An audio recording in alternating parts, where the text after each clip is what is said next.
Good afternoon, Health Choice Network and Alliance of Chicago Associates. The webinar will be starting shortly, so stay tuned.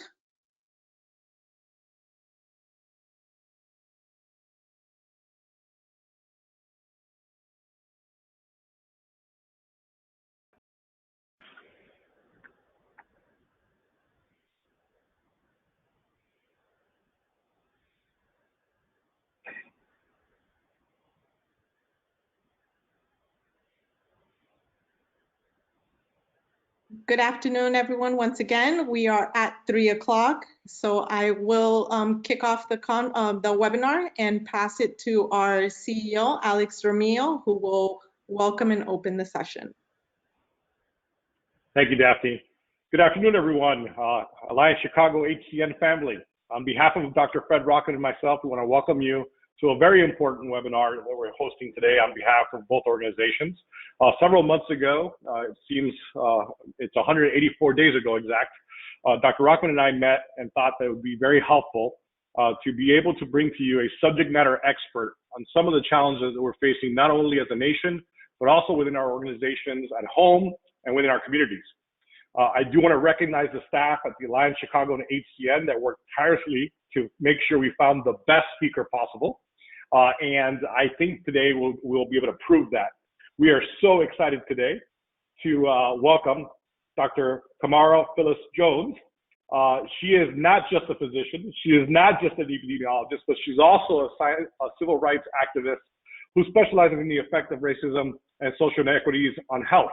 And since we all are in the F2HC movement and health center movement, this is very important to us because the communities that we serve are in direct fire today. She is known for her work for defining institutional racism, personal mediated racism, and also internalized racism in the context of modern U.S. race relations. So I'm excited to not only welcome Dr. Jones, but also Dr. Rockman will close us out when she's done. So Dr. Jones, thank you for joining us today. I guarantee you're speaking to the best associates at Health Choice Network Alliance Chicago. They are mission-based specialists, professionals that have dedicated their entire career to serving the uninsured and the underserved in our communities. So I think you're in very good company. Dr. Jones? Thank you so much, Mr. Romeo. And I'm delighted to be here to be able to present a Racism 101. So I am going to share my slides in just a moment. Hold on.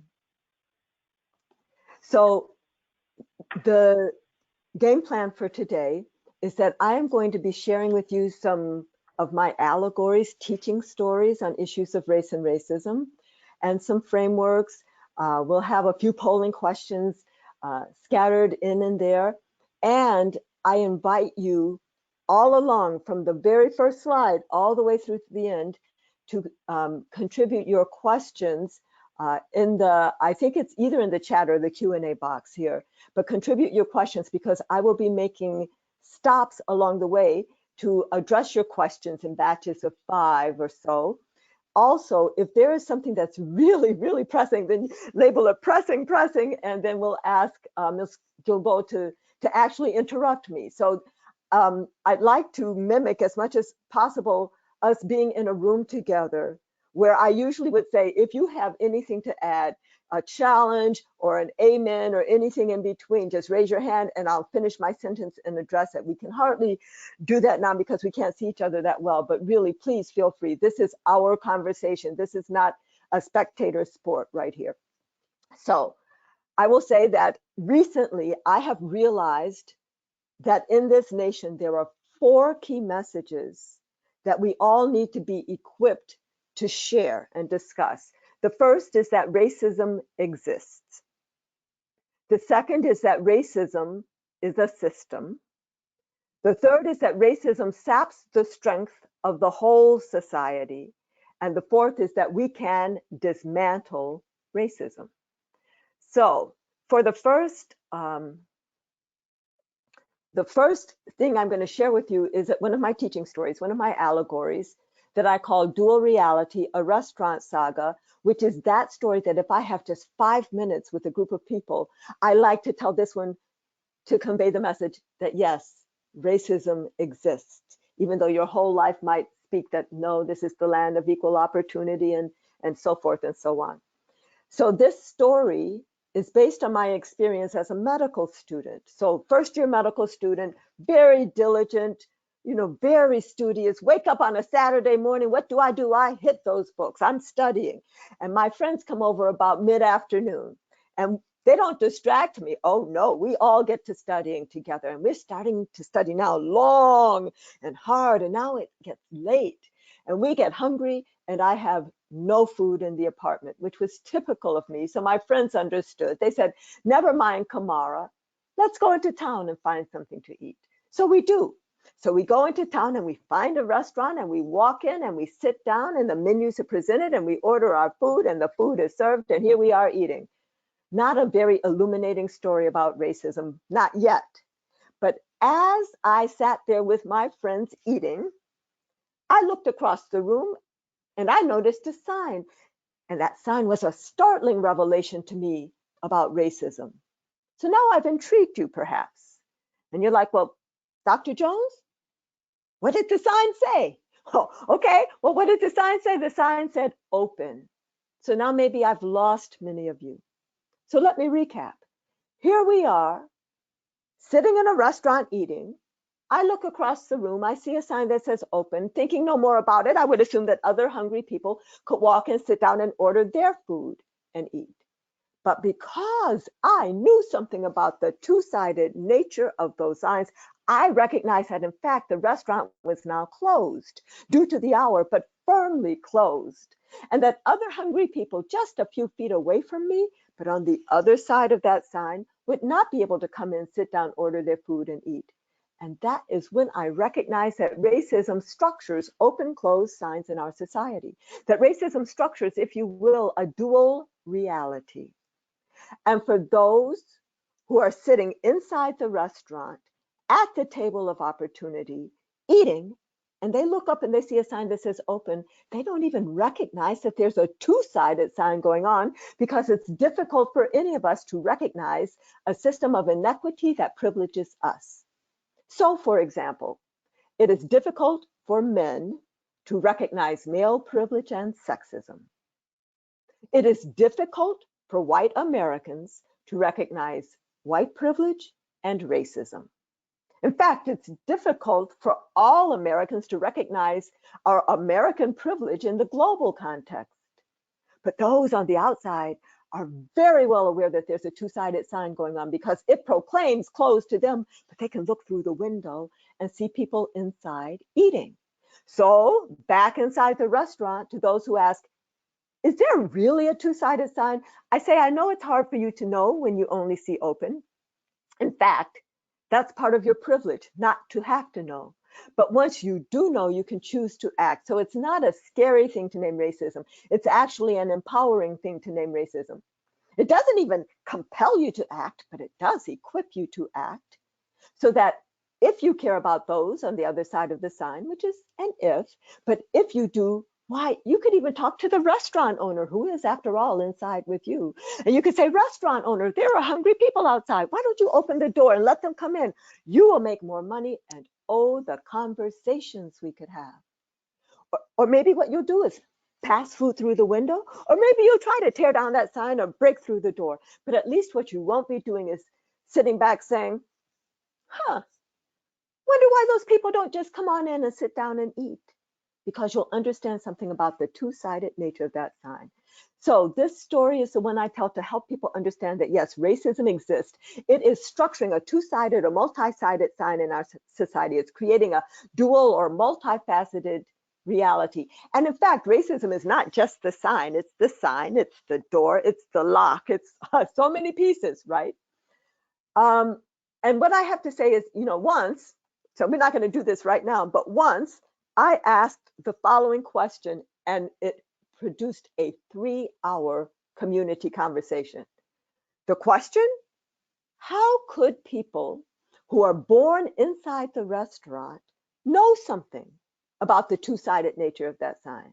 And of course, there are many, many ways to know. In fact, one way would be to ask, why aren't more people coming in the restaurant? Or one way might be to ask, what are they saying outside? Black lives matter.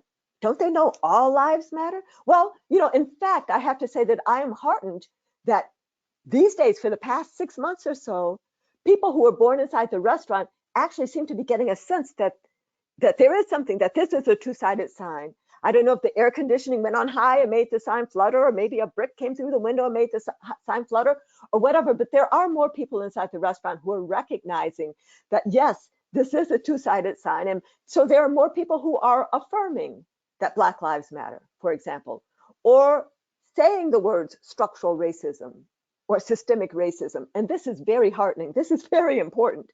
But I have a warning for all of us, and that is that the United States baseline positioning of racism denial is so seductive that if we just say a thing, in 6 months, we may forget why we said that thing and may fall back into what I describe as the sleepiness, the somnolence of racism denial. So that makes me understand and want to convey to you that it is important to go beyond saying a thing. Naming racism is very important, but we must also act. We might tear down the sign or dismantle the lock or take the door off the hinges, because if we start acting, we will not forget why we were acting. So I hope that you can remember that story, and I hope that you can even share it with family members or neighbors or people in your social network. In fact, if you want to get more stories like that, and I'm going to tell you, I think maybe 2 more stories. I have to remember how many I put in here. But if you want to even go to my TED talk, it was a TEDx Emory from 2014. I actually share 4 allegories on race and racism. So that might be something, if you can't remember all the particulars of this, that you might want to share with your family members or friends. But now I know that I owe you a definition about racism. So when I say the word racism, I am clear that I am talking about a system. So I'm not talking about an individual character flaw or a personal moral failing or even a psychiatric illness, as some people have suggested. And even though racism can manifest in those things, in those ways, racism in its essence is a system of power. And a system of doing what? A system of doing 2 things, of both structuring opportunity and assigning value. And on what basis is the opportunity structured?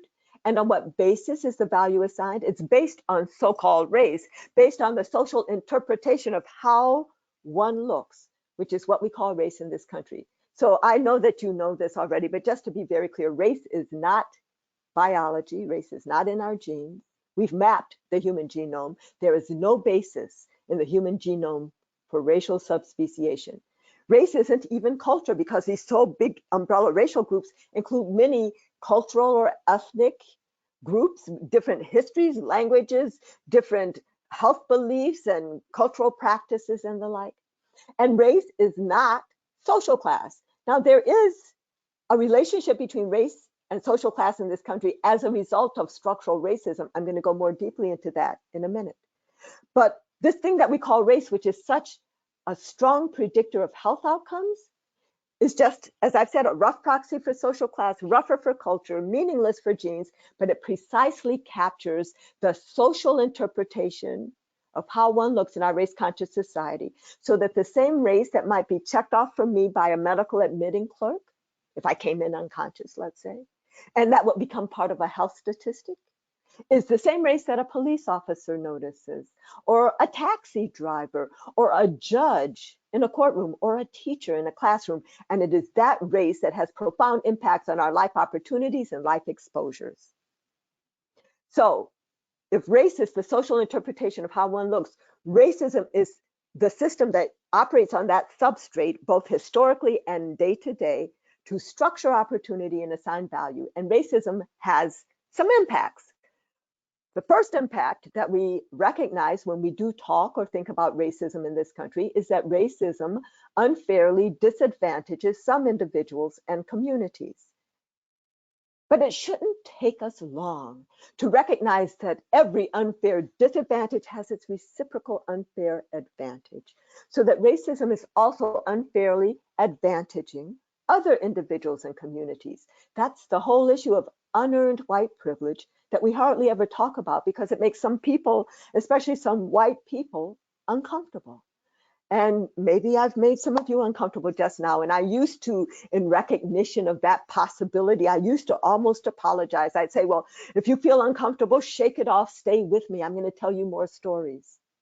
I don't say that anymore. What I actually say now is, if you feel uncomfortable, I encourage you to lean into that discomfort, because I have come to recognize that for all of us, the edge of our comfort is actually our growing edge. But now that we recognize, yes, okay, this system is either unfairly disadvantaging or unfairly advantaging individuals and communities, there's a third impact of racism that many of us miss, and that is that racism is sapping the strength of the whole society through the waste of human resources, and I might add, through the way that it is dividing our society. So it's not just important to acknowledge, for example, that Black lives matter. Black lives are precious, right? Black lives are genius. Black lives are leadership. Black lives are generosity and creativity and love and all of these things. And when we constrain Black lives, when we constrain Indigenous lives, when we constrain Latinx lives, Native Hawaiian, other Pacific Islander lives, Asian lives, all of these lives that have been racialized in our society, when we constrain these Black, Indigenous, and other people of color lives slowly by not vigorously investing in the full, excellent public education of all of our children, because the blinders of racism have made some decision makers feel like there is no genius in the barrios or the ghettos or on the reservations. We can get along very well, thank you, without them. When in fact, of course, we know there's genius in all of our communities. And if we were to only invest in that genius, we could be doing so much better as a nation or even as a world. When we constrain all of these racialized lives slowly by being complacent with what I describe as the wholesale warehousing disproportionately of so many Black and brown men in our prison system, as if that didn't separate us from human potential, or if we snuff those lives out in an instant with a police officer's bullet or a police officer's knee, that does not just represent the loss of that soul and that genius and that potential, or the fracturing forever of that family. It represents a sapping of the strength of the whole society through the waste of human resources. Now, one more thing I want to say before I get off of this slide, and that is, when I talked about, unfair disadvantage and unfair advantage, I have come to know that many people in this country think that there are two states of being, yes, but that the two states of being are disadvantaged and normal. And the reason that people think that there's disadvantaged and normal is that we as a nation are ahistorical, and people do not understand that their so-called normal is built up on a whole mountain of unfair advantage. Now, I could stop here because I've already given you tools for 3 of the 4 key messages, right? I said the first key message is that racism exists. That was, the open close sign, the dual reality restaurant saga. Then I said the second message is that racism is a system. Actually, if one of you want to ask me at the end, there's another new allegory. I haven't even illustrated it yet, but that brings that home very well. So I'd be delighted to share that allegory at the end of our talk. But I have it in my definition that racism is a system, not an individual character flaw, not a personal moral failing. The third was that racism saps the strength of the whole society. And although I don't have the magic allegory to clearly, like, boom, in your face, illustrate that, maybe all we have to do is look around right now at COVID-19, where people who thought, oh, well, it's disproportionately impacting those people of color, maybe it's just going to stay there. Oh, not so. This virus actually has one job, which is to replicate itself. And the more that we allow some of us to get infected and die, the more it is affecting the whole nation. The fourth of those key messages I'm not ready to get to yet, but out of respect to the fact that I am a family physician, I am a PhD epidemiologist, and all of you guys are working in federally qualified health centers, and you're all about health. I want to share with you my framework for understanding how could this system, how could racism turn into differences in asthma prevalence by race, or differences in diabetes prevalence, or high blood pressure, or kidney disease, or any of all these other things that are now being described as the pre-existing conditions that are making it more likely that somebody infected with COVID-19 will die. How is it that racism turns into differences in the numbers of our babies dying before their first birthday, or the numbers of our mothers dying from pregnancy or within 1 year of pregnancy? So in order to understand how racism can get into our bodies, I distilled these 3 levels of racism: institutionalized, which we now are describing as structural racism. This paper that I'm presenting, this stuff from you, I've been telling this story for 30 years, and the paper was published in 2000, so the paper's been published for 20 years. So now institutionalized, that's also structural. The second level, personally mediated. Some people like to call that interpersonal racism, but I am so clear that racism is a system that, even though personally mediated is a bit of a tongue twister, I say personally mediated because this is the level where the system is mediated through people. And then internalized racism. So I'm going to briefly define each of these levels of racism for you, give you some examples of how they can impact health, and then illustrate the 3 levels of racism, as well as what are we supposed to do about them, with my gardener's tale allegory. So the first level of racism, institutionalized or structural racism, that is the system, if you will. That's the whole constellation of structures, policies, practices, norms, and values, which taken together result in differential access to the goods, services, and opportunities of society by race. This is the kind of racism that does not require an identifiable perpetrator because it's been institutionalized in our laws and customs and background norms.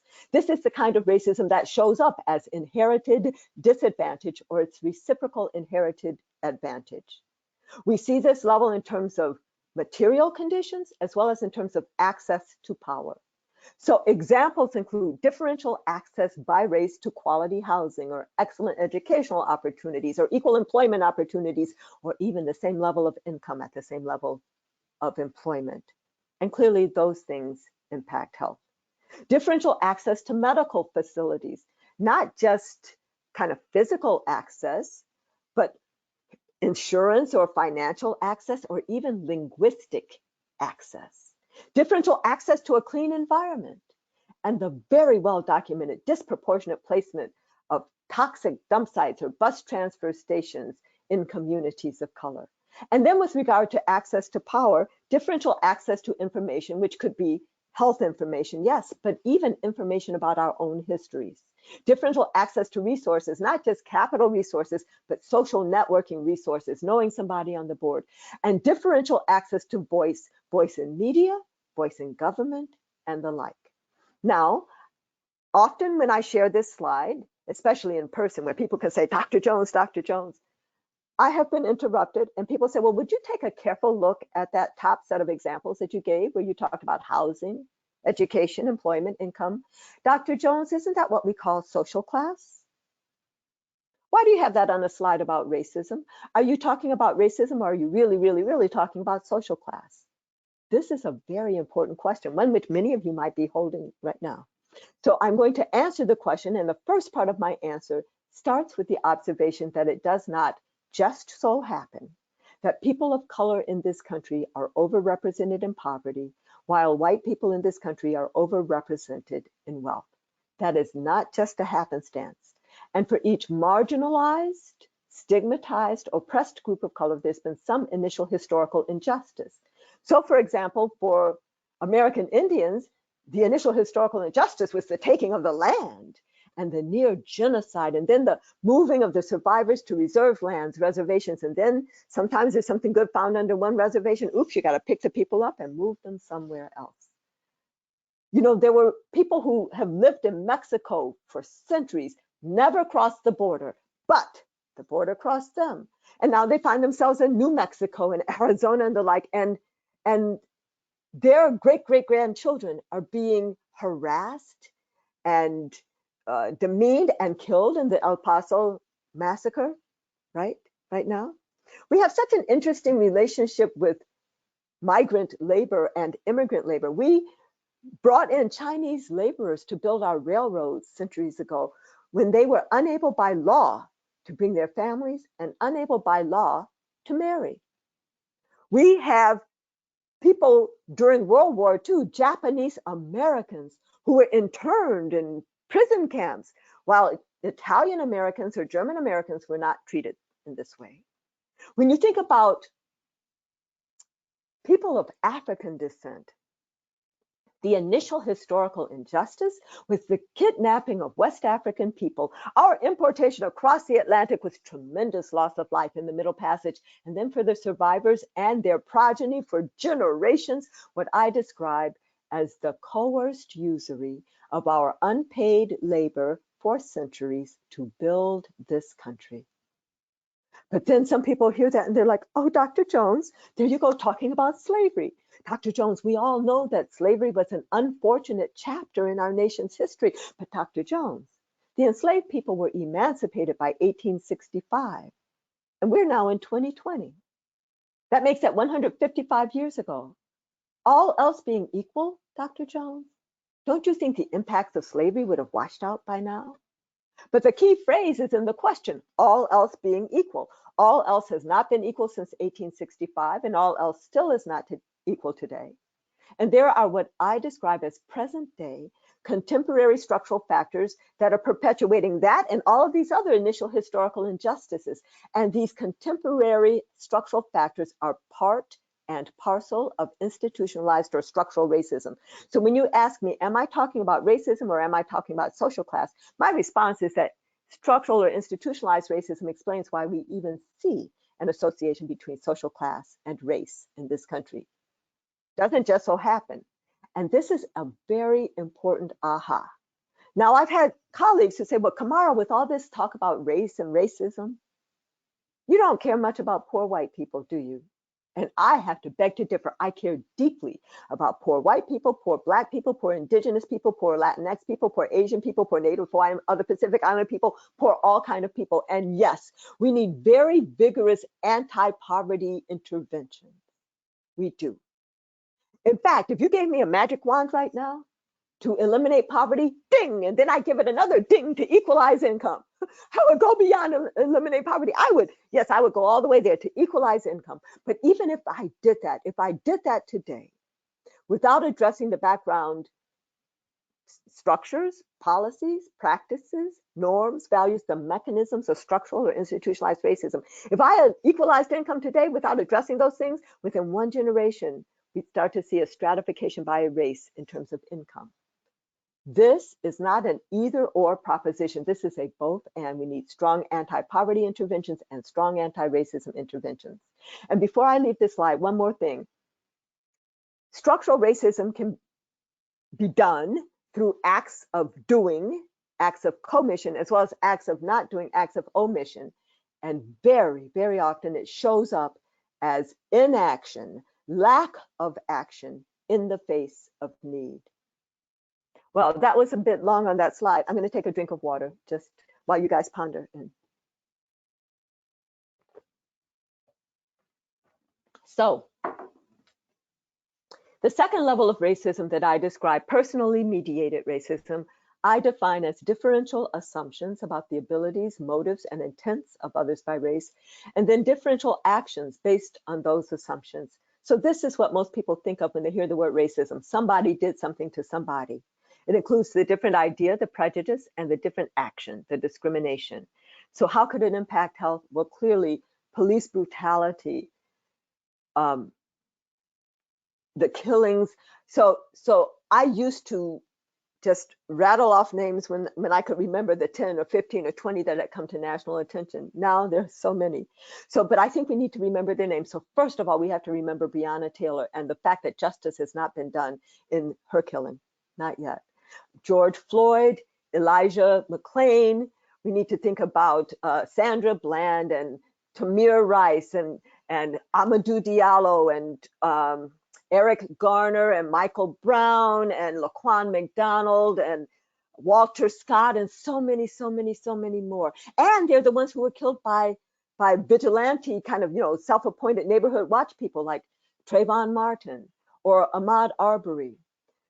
These killings, as I started to say before, not only take away the genius of that person, and not only deeply injure the family, but there are whole communities who are just bracing ourselves for the next occurrence, because for the most part, as we saw yesterday, police departments are not holding the people who are doing these acts accountable.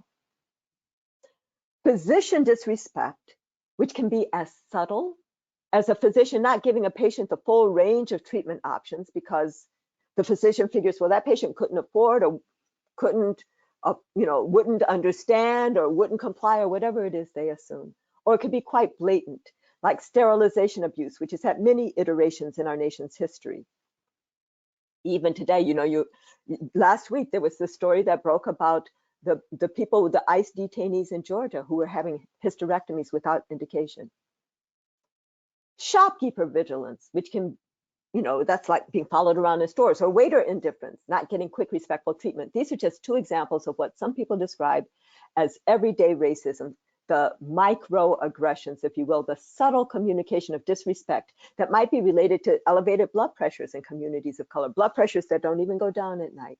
And teacher devaluation, that's a very important manifestation of personally mediated racism, because if a teacher looks at a young child and thinks, that child can't learn, and puts them off in the attention deficit disorder track, that child will never even know their full potential, much less, have the opportunity to develop to their full potential. This level of racism, like the structural, can be through acts of doing as well as acts of not doing. But even more important is to understand that personally mediated racism can be unintentional as well as intentional. That is, you do not have to have intended to do something racist to have had a racist impact. The third level of racism, internalized racism, I'm defining here from the point of view of members of stigmatized races as acceptance by members of stigmatized races of negative messages about our own abilities and intrinsic worth. And for many years, I was only thinking about internalized racism from the point of view of members of stigmatized races, although some of my friends who do anti-racism training and the like were like, Camara, isn't the internalized sense of entitlement that many white people walk around with, isn't that also internalized racism? And yes, I agree. But I, for a long time, couldn't understand, well, how could a sense of entitlement turn into a bad health outcome? And actually it doesn't, but a sense of entitlement thwarted, which many people are walking around with now, that they're feeling entitled, but then their entitlement has been thwarted, may be at the basis of what some people are describing as the diseases of despair in white populations, the suicides, the opioid epidemic, and the like. But the rest of the slide is still from the point of view of members of stigmatized races, where internalized racism manifests as self-devaluation, feeling maybe you're really not as good as, maybe I shouldn't try to graduate from high school, or maybe I shouldn't try to go to college or get that job or live in that neighborhood. Shows up as the white man's ISIS colder syndrome. That phraseology came from my parents' generation, and what it meant then, and what for people of color, and what means for many of us today, if say I'm Black and I need a lawyer, I might actually seek out a white lawyer over a Black lawyer. Or if I'm sick, I might prefer the white doctor over the Black doctor. That is, if I could find a Black doctor. If my lemonade were warm, I might go way down the street to get the white man's ice over the Black man's ice, deeply believing that the white man's ice is colder, deeply internalizing the myth of white superiority. It turns into resignation, helplessness, hopelessness, which turns into a lot of self-destructive health behaviors. And it also turns into not registering to vote or not voting, even if you are registered. And people, everybody in the sound of my voice, you have to make sure that everybody you know and 10 people you don't know are registered to vote and then have their voting plan and go. There are such strong efforts now to disenfranchise whole big swaths of our population. We cannot let that stand. Really, internalized racism is about members of stigmatized races accepting the limitations to our own full humanity of the box into which we've been placed. So that when you, for example, hear young high school students of color, where one in the friend group is trying to be the valedictorian for the school, and the other friends are teasing her or him by saying, well, so-and-so is just trying to be white, we need to challenge that, because since when did white people claim exclusive access to excellence? They did not. So now I'm going to illustrate these 3 levels of racism with my Gardener's Tale allegory. I'm actually going to stop sharing my screen right now so that I can pop up bigger for you. So that, because I'm going to use my hands a lot. If you thought I used my hands already, I'm going to be using my hands a whole lot in this story. This is another allegory based on my own real life experience. And so let me tell you what happened in my own life first. Then I'm going to make it a story about racism. My husband and I, married about a year, moved back down to Baltimore so I could finish my PhD at Hopkins. And we bought our first freestanding house, cute little house with a big wraparound porch with flower boxes dotted all on the porch. And we bought this house in October, which in Baltimore was really not the time to plant. So we didn't, we held off.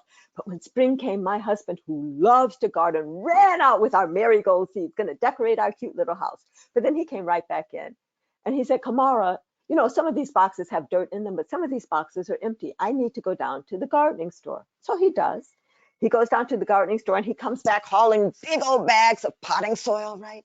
And then we fill up the empty boxes. And then we take equal numbers of our marigold seeds and sprinkle them in all of the boxes. And then we water all of the boxes equally. And by this time, because I am not the gardener in the family, by this time I'm exhausted, right? So I'm just going to sit back and be delighted. Well, about 3 weeks later, as I'm walking out of my front door, I finally pay attention to these flower boxes. And what I saw made me literally stop in my tracks. Because what I saw made me think that we had planted completely different species in some boxes versus others, because some of the boxes were full of plants and they were tall, vigorous looking plants. And some of the boxes just had a few plants in them and they were kind of scrawny and scraggly. And then I realized what had happened.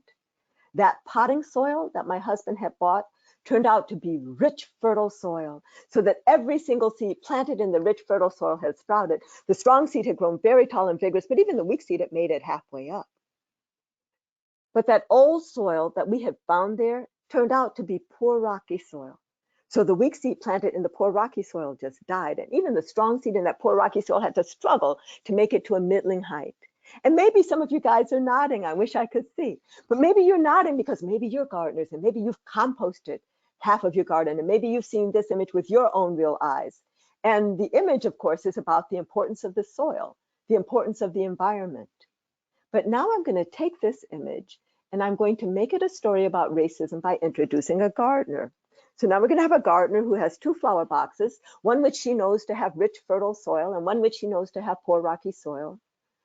And this gardener has seed for the same kind of flowers, except some of the seed is going to produce pink blossoms and some of the seed is going to produce red blossoms. And the gardener prefers red over pink. So what does she do? She takes the red seed, she puts it in the rich, fertile soil, pink seed in the poor, rocky soil. 3 weeks later in her garden, she sees what I saw in mine. In that rich, fertile soil, all the red seeds sprout, strong red seed, tall and vigorous. Even the weak red seed makes it halfway up. In that poor, rocky soil, the weak pink seed dies, and here comes a strong pink seed struggling to make it to a middling height. And then in those 2 flower boxes, those flowers go to seed. And the next year, the same thing happens.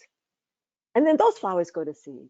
And year after year after year after year, same thing happens till finally about 10 years later, the gardener's looking at her flower boxes and she says, you know, I was right to prefer red over pink.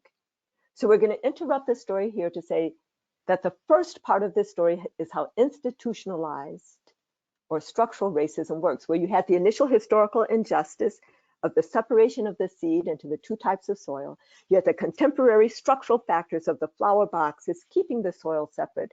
And then through inaction in the face of need, perpetuation of the inequity. But let's pick the story back up to say, well, where is personally mediated racism in the garden?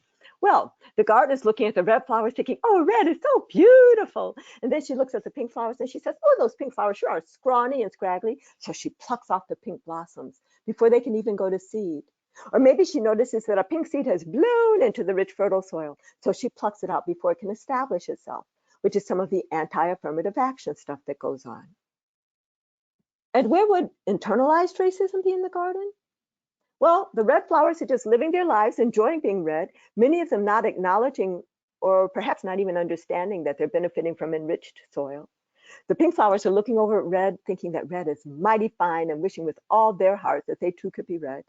And here come the bees, minding their own business, but collecting nectar at the same time. So here comes a bee into one of the pink flowers, and then to another pink flower, and to this other pink flower. And this flower's like, get away from me, bee, don't bring me any of that pink pollen. I prefer the red, because the pink flower has internalized that red is better than pink. So now the question arises, what do we do to set things right in this garden? Well, we could start by addressing the internalized racism. So we can go over to the pink flowers and we can say, pink is beautiful, power to the pink. And that is an important intervention. But if that's all we do, it's not going to change the situation in which the pink flowers find themselves. So you say, okay, I got that. Let's address the personally mediated racism. Let's have a conversation with the gardener. Or better yet, let's have a workplace multicultural workshop for the gardener. It's all good, racism 101. Right? So we have our workshop, and in the workshop we say, dear gardener, would you please stop plucking those pink flowers?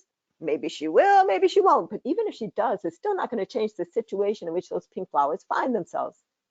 What we really need to do if we want to set things right in this garden is address the structural or institutionalized racism, which means we have to either break down the boxes and mix up the soil, or if you want to keep separate boxes, that's all right too. Although it makes it easier for that same gardener to continue segregating resources going forward. But if you decide you're going to keep separate boxes, it means you need to enrich that poor rocky soil until it is as rich as the rich fertile soil. And when you do that, the pink flowers will flourish. They'll be looking beautiful, grand, and glorious. So that in that intervention, you will have also addressed the internalized racism, because pink will no longer be looking at red, thinking red is better, or wanting to be red. And in that intervention on the institutionalized racism, you may also address the personally mediated racism. Now, the original gardener may have to go to her grave preferring red over pink, but her children who grow up and see the flowers equally beautiful will be less likely to have that kind of attitude. So this story has been to illustrate these three levels of racism and to strongly suggest that if we want to set things right in the garden, we need to at least address the structural, to address all the levels at the same time, but at least address the structural, and when we do, the other levels may take care of themselves. But there is another question that we need to ask, which is, hold on, let me make sure I can get it right here. Hold on, because I'm sharing again, but it's not moving. Who is the gardener, right? Because after all, the gardener is the one I gave the power to decide, the power to act, and control of resources. So who is the gardener? Well, in our context, the gardener certainly includes the government. That's a huge part of the gardener, but not the only part. Media, foundations, corporations, communities to the extent they have self-determination. But whoever the gardener is, it is dangerous when the gardener is allied with one group. I painted her red. That's why she prefers red over pink. And it's also dangerous when the gardener is not concerned with equity, when she can look at her flower boxes and think that her garden is beautiful, thank you, because she's not even counting the pink flowers as part of her garden. So our challenge is, what do we do about the gardener? Do we make the gardener striped or polka dotted or fuchsia? Do the pink flowers have to grow or recruit their own gardener? Lots of questions that can come out of this story. I'm going to just share two questions that have come up before, and then we'll have a polling question and time for our discussion as a break, a pause for discussion, because I have so much more I'd like to share with you. But these two questions that came up before. The first was, excuse me, Dr. Jones, but why should the red flowers share their soil? When I heard that question, I loved that question because it showed me the power of this story to start conversations about racism that might be otherwise difficult if we're talking about racism between you and me. My answer to that question, why should the red flowers share their soil, is that actually that soil doesn't belong to the red flowers. It belongs to the whole garden. Here's the second question. What if that's not the original gardener that we're looking at right there? What if that's the gardener's great-great-great-great-grandchild? Here we are. And the great-great-great-great-grandchild has always seen the flowers looking like that, maybe not even think there's a problem to be solved.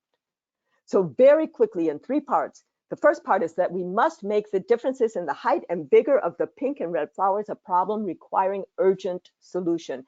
And actually the background for doing that is us understanding that those seeds were seed for the same kind of flower. So we have to reject all of these ideas of biological determinism that sometimes are so easy to, they keep getting floated in our society. And when we as public health, I'll take credit or blame, on this side, when we as public health people just document race-associated differences without vigorously investigating the root causes of those differences, people start thinking that race is the reason, right? And race is not reason. All of these things with COVID-19, with infant mortality, with all of these things, there's nothing in the biology of race. It's the experience of racism that is doing that. So when we make the differences in the height and vigor of the pink and red flowers a problem requiring urgent solution, we are clearly understanding that, and we're putting that disparity, if you will, on the agenda. But then we have to go beyond that, because how are we going to do that? We actually had, a nationwide effort to eliminate racial ethnic disparities by the year 2010. We're now in 2020. We didn't do that. It's because we've been pruning the weed as opposed to getting to the root. So we must make those flower boxes transparent. We must be talking about the differences in the quality of the soil in order to address the problem. But the third part of the answer is, as we make those flower boxes transparent, we also need to make sure that everybody understands that the pink seed did not just go launch themselves into that poor rocky soil. So we must talk about history, and we must talk about how the gardener's initial preference for red over pink set up the whole situation, which in our context, some people call that cultural racism. In our context, it's clearly white supremacist ideology.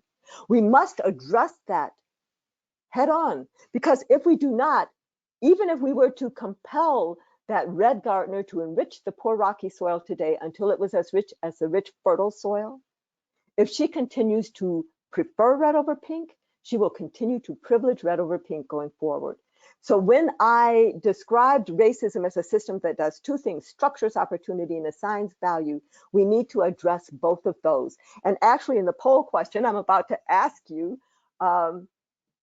which do you think, if you had to pick, which do you think you need to do first?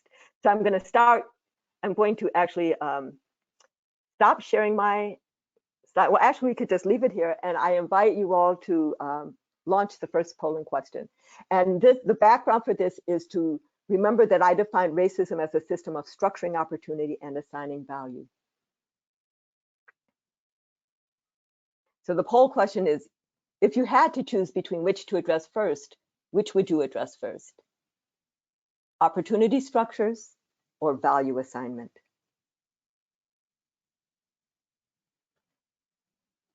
And because on my screen, I cannot see things very much, then my colleagues who are launching the poll, you guys are going to have to judge. I would like there to be at least 80% response rate when we close it.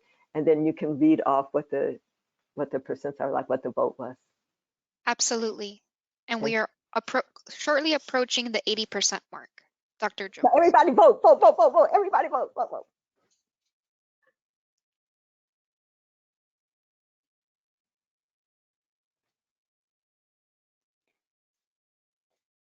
Okay, and we have reached that percentage. I'm going to go ahead and close the poll and read off the results. Thank you.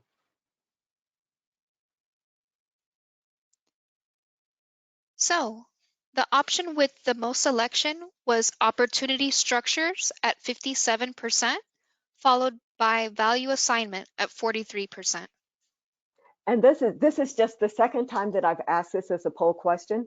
I asked it this morning too, where it was opportunity structures was like 53 and value 47. So we're split. We really don't know which to do first. I actually want to, I don't know, and actually I'm going to share with you a lot of values targets in a minute. So I understand the importance of dealing with the values, but I think this is how I'm thinking about it.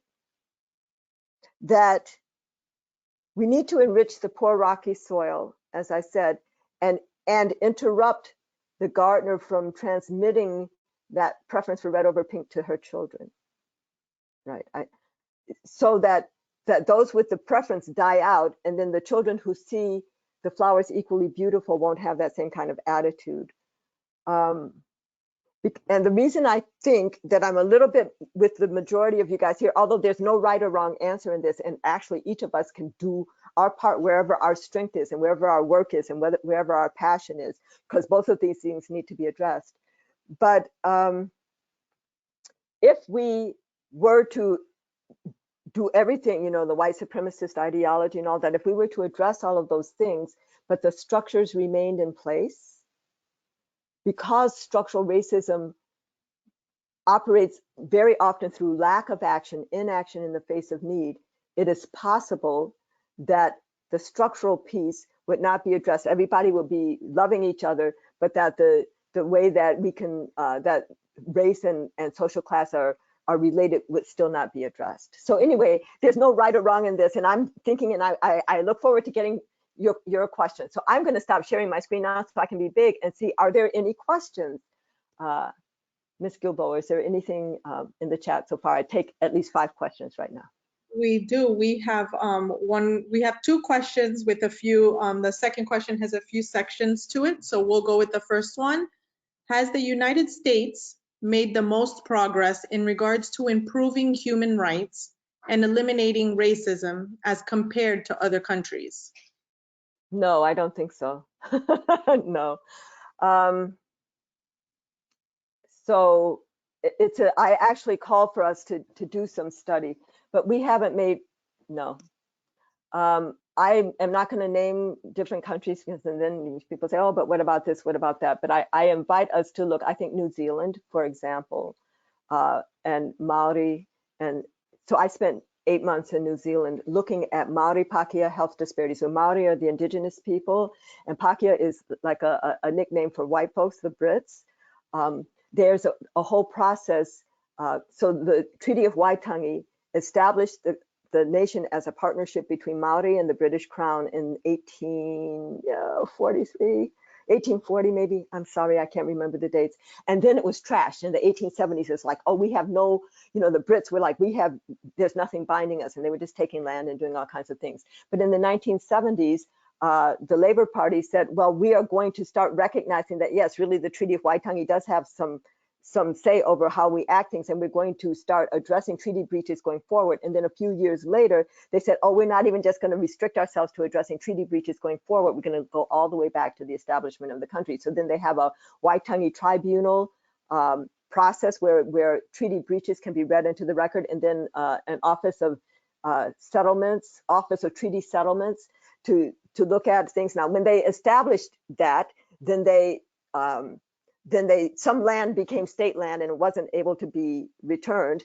But there was land, for example, in the South Island to one of the tribes, Naitahu, got some land back. But there were other things like bandwidth and the Maori language and the preservation of Maori language, many things that have now, it's really amazing. So of all the places that I have been, I would say that New Zealand has done an amazing job. I think we're about probably with Australia and South Africa in kind of the basement.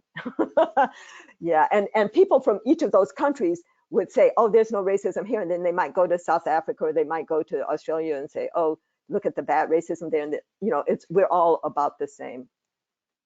Yeah, not good, not yet. But we have a vision of doing better.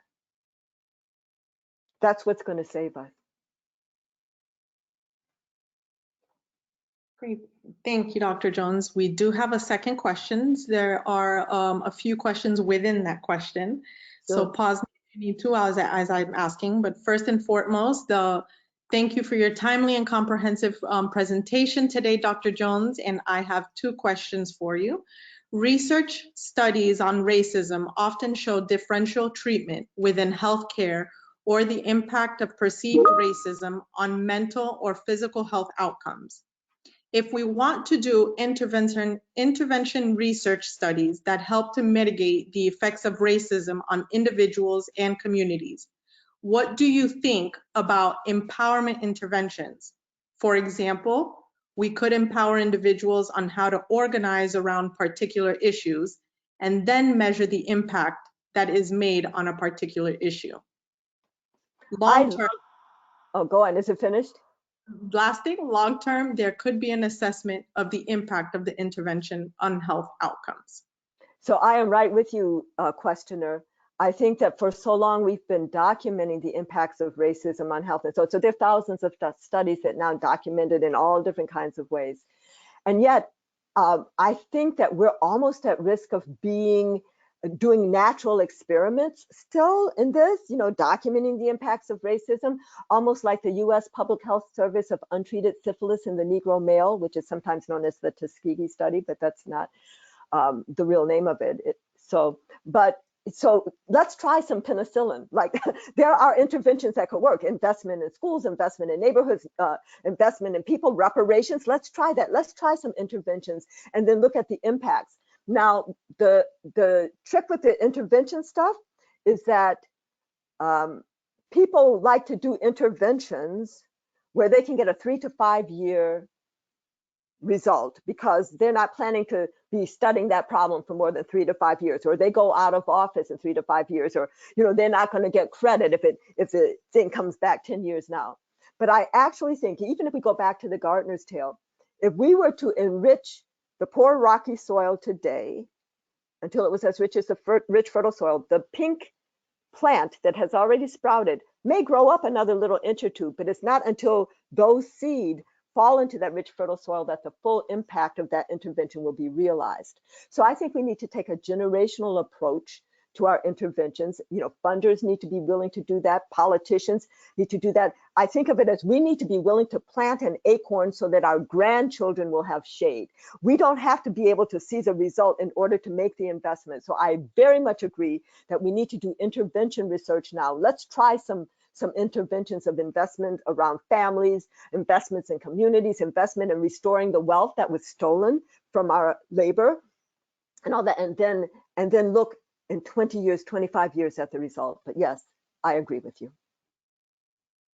And the second question from that is, how do you see research, example, community-based participatory research as a tool that can help mitigate the impacts of racism on disparate health outcomes? So I think that, there's been there's a whole fine gradation between community-based versus community participatory. And I would say I would go to community-originated research, where it would be so lovely if researchers with their skills would be at the service of community, answering the questions that were raised by community, and then training community members to now be the ones who are running the research. So there's a whole gamut. And yes, so I'm about to talk in a minute about how is racism operating here. It is very important who's at decision-making tables and who's not, and what's on the agenda and what's not. And partnership with communities is very important. We have to recognize that no matter what our little ivory tower or whatever little silo we're in, we never have all the answers. And that people in communities are trying to solve the problems of those communities with or without us. And so what we need to do is identify those people who are working on solutions and partner with them, invest in them, bring them to the decision-making tables, lift them up as examples, and that kind of thing. So I think that partnership, like real partnership, thought partnership, power partnership, and all with communities is great. That's what it's going to take. And even there's another little nuance to this. There is always going to be the most power in an inside-outside strategy for change. So there are people inside institutions who know the levers, they know the funding mechanisms, they know the this, that, and the other. They can make policy and all. And then there are the people who are outside who know what's working out there, and all. And sometimes the people inside doing the good work need the support of the people outside so they don't get fired. And sometimes the people outside need to know, oh, is there a funding opportunity coming open soon that we should know about so that we can apply? So I think that an inside-outside partnership thing is also a very, very good model. I think that's how the most progressive work will get done. So if there are not any more questions right now, are there, Daphne? We do have a few questions that are coming in. If you would like to take a few more, we do have questions pouring in. I think I want to take another question break. So we're going to have another question break because we're going to have another polling question. And then, so there are two more sections. I'm going to go into the second section. We'll have another break. We'll take some more of those questions. And then we're going to have one more bit, and then we'll be open for discussion. So I just want to make sure that I don't talk all of my time without presenting what I have prepared. So I think let's hold those questions that have just poured in, and we'll take them at the second break. So I'm going to start sharing my slides again. And I'm going to have some more water because I have been talking a lot.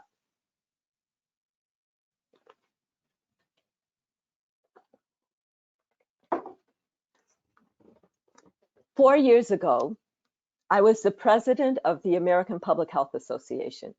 And in that role, I took advantage of that platform to launch our association and as many other, organizations and communities and, academic groups and all as would join us in a national campaign against racism with 3 tasks.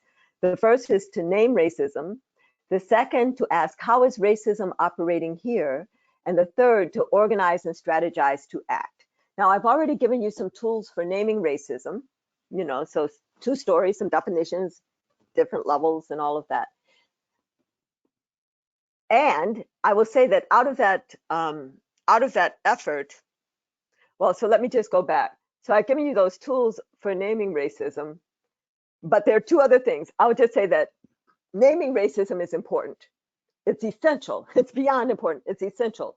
We've got to say the word racism, because if we don't say the word racism in the widespread denial of racism that typifies our nation, then we're complicit with that denial. But then we have to move into action, as I was saying. We might forget why we said a thing if, 6 months from now, because the racism denial is so seductive in this nation.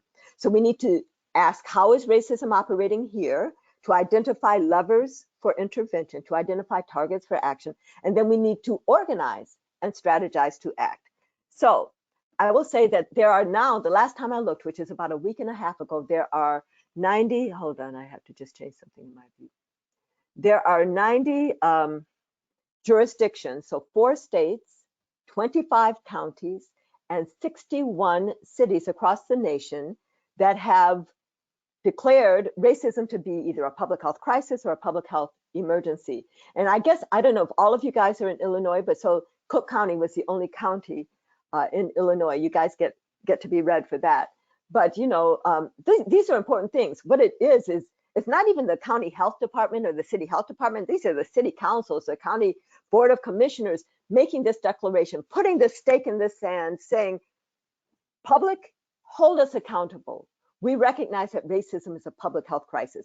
And you note that they don't say, it is. Racism is also a housing crisis, and it's a educational crisis, and it's a criminal justice or injustice crisis, and it's, immigration crisis, and all kinds of crises, environmental crisis. But I am going to take a little bit of credit because I am told that the first county to do this in the country, which was Milwaukee County in Wisconsin in May of 2019, did that on the basis of the Wisconsin Public Health Association's declaration that racism was a public health crisis. And the people at the Wisconsin Public Health Association told me that that came directly out of my national campaign against racism. So all these other jurisdictions may not know from Camara Jones a bit, but this snowballing is actually, it makes me smile. It makes me feel like when you go out on a platform, when you have a platform and then you use that platform, then it may not show right away the immediate uptake that you want, but that you can have influence. But naming racism is insufficient. So that second task of a national campaign against racism is to ask the question, how is racism operating here? Which is a legitimate question because we have established racism is not just a cloud or a miasma we can't get a handle on. It is a system with identifiable and addressable mechanisms, which are in our structures, policies, practices, norms, and values, which are actually different elements of decision making, where structures are the who, what, when, and where of decision making, especially who's at the table and who's not, and what's on the agenda and what's not. And I charge each of you now, whenever you find yourself at a decision making table, your first job is to look around and say, who's not here? Who has an interest in this proceeding? And then your job is not just to represent their interests, although you might have to do that in the short run, but your job is to create space at the table, find them a place at the table. And if structures are the who, what, when, and where of decision making, then policies are the written how of decision making, practices and norms are the unwritten how of decision making, and values are the why. And I encourage us to take this question with us everywhere. How is racism operating here in my workplace? How is it operating here in my neighborhood, at my child's school? How is racism operating here with regard to police killings of unarmed Black and brown men and women? How is racism operating here with regard to the disproportionate impact of COVID-19 on communities of color? So I'm going to give you an example of the power of this question to help us identify levers for intervention by taking those last two questions. So with regard to police killings of unarmed Black and brown men and women, how is racism operating here?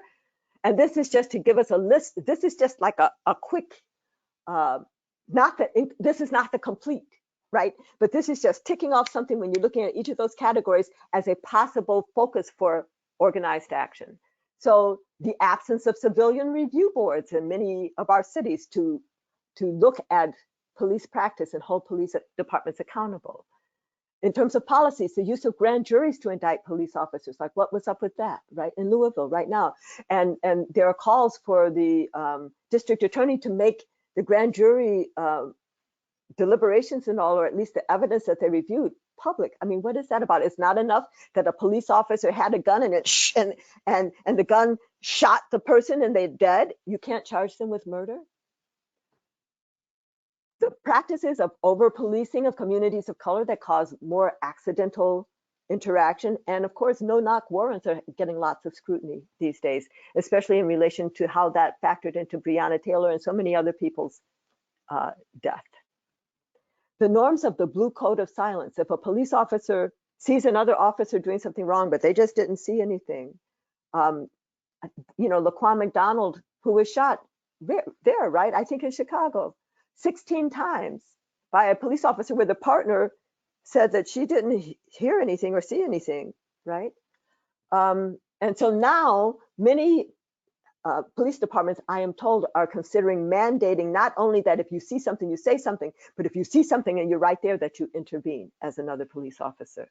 But that's another possible lever for intervention. And then values. First of all, the value that views Black men as inherently threatening. So if a police officer says, well, I felt afraid for my life, you're like, oh, okay, yeah, it was a Black man, got that. What? And then the dehumanization of people of color. Our lives don't seem to count for as much. With regard to excess deaths of Black people from COVID-19, Black and brown and indigenous, you know, these titles, I can't put all of us, but with the excess deaths of people of color from COVID-19, first, let me tell you what I think is happening, and then let's ask the question, how is racism operating here? So my analysis is that it's a two-stage thing, that the first is that people of color are more likely to become infected because we're more exposed and less protected. And then once infected, we're more likely to die because we're more burdened by chronic diseases with less access to health care. So how is racism operating here? Well, with regard to mechanisms, the racial segregation of housing both results in, well, then the racial segregation of education and jobs, which makes us more in these frontline essential low-paid jobs, right? Making us more exposed. But that same residential segregation, which also results in segregation of disinvestment and lack of access to green space and healthy foods and lots of access to, you know, living in sacrifice zones with poisoned air and poisoned water and the like, that also results in the fact that we're more burdened by chronic diseases. There are other ways that we're more exposed. We're disproportionately in the prisons and jails and detention centers, disproportionately unhoused and the like. In terms of policies, I just rewrote how I had this on my slide, because I used to just say, you know, limited personal protective equipment for low wage, you know, frontline workers. But it doesn't, it's not just that that's a policy that we're going to do that. The policy is that the president has not used the Defense Production Act to increase production of personal protective equipment so that teachers and grocery clerks and bus drivers and delivery people and nursing aides and the like can have the personal protective equipment that we need, and has not used the Defense Production Act to increase the production of the antigen test, the PCR tests are what we're using right now to detect the SARS-CoV-2 virus. Then, of course, policies about limited paid sick leave, limited hazard pay, limited family and medical leave, even the policy to not employ a universal basic income, as many of the other countries that have really gotten their COVID-19 under better control have done, pay people to stay home from work. Practices in terms of how we locate our testing centers, especially at the beginning, but still, you know, more concentrated in affluent areas, which are less affected. In the very beginning, they would drive up and required a doctor's office, and that really kept a lot of people from being able to access the testing centers. And then people would go to the emergency departments and be turned back without a test home to die. And then our testing strategies, which focus on symptomatic people still, that's a very long discussion. Somebody asked me about that if you want to know about that. That affects the whole course of the pandemic here. And when the pandemic is raging, you know, when white folks get pneumonia, you know, get a cold, black folks get pneumonia, right? So, you know, it's the whole thing. The norms, which include the denial of racism. So people are wondering, well, why are all of these people of color being disproportionately impacted? Maybe they don't take it seriously, or maybe there's something about them that's more vulnerable. And of course, we know that nobody on this planet was immune to this virus in December of 2019, and that if opportunity were equally distributed and if exposure to risk were equally distributed, there would be no way that we could slice and dice the population. So actually, COVID-19 and all the Black and Brown and Indigenous deaths that were piling up so fast that they couldn't be normalized or ignored, pulled the sheets off of racism. But now it's almost as if we said, oh, this is normal again. We're not talking about these disproportionalities or disparities anymore. It's almost like COVID-19 is just, yeah, that's a thing for people of color, just like diabetes and obesity and asthma and infant mortality and maternal mortality and the rate, and the rest of them, when in fact, all of these have as their root causes racism. And finally, in terms of values, the hierarchy of valuation, which is being written into our crisis standards of care, those guidelines being written by hospital systems or state departments of health and the like, to say what happens when we have only one ventilator and we have 10 people who need it, where the hierarchy is including hierarchy by work role, by age, or even the existence of chronic diseases, where some of these crisis standards of care are penalizing people if they have a higher creatinine or whatever. Instead of giving resources to according to need, which is another way of doing it, they're actually penalizing and writing structural racism into the guidelines for who's going to get care at this time of emergency. So now time for polling question 2, and I can also take other questions. So please launch polling question 2. So let me see if I can. So polling question 2 is, so I just described, 5 things: structures, policies, practices, norms, and values. So the question is, what do you consider to be the most important element in decision making? Who's at the table? What's on the agenda? Written policies, unwritten practices and norms, or underlying values? And again, in these questions, there's no one right answer. I just try to get a sense of what people are thinking.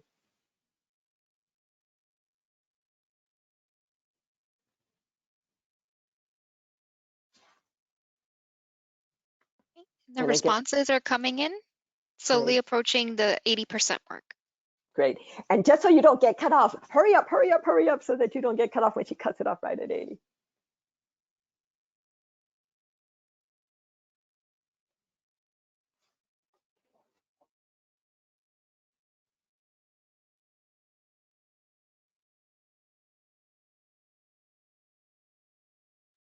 Okay, I think we're ready to show responses. Thank you. Let me go ahead and close the show poll and share the results. So the option with the highest amount of responses was who is at the table at 47%. Following that is underlying values at 29%. Following that would be written policies at 10%.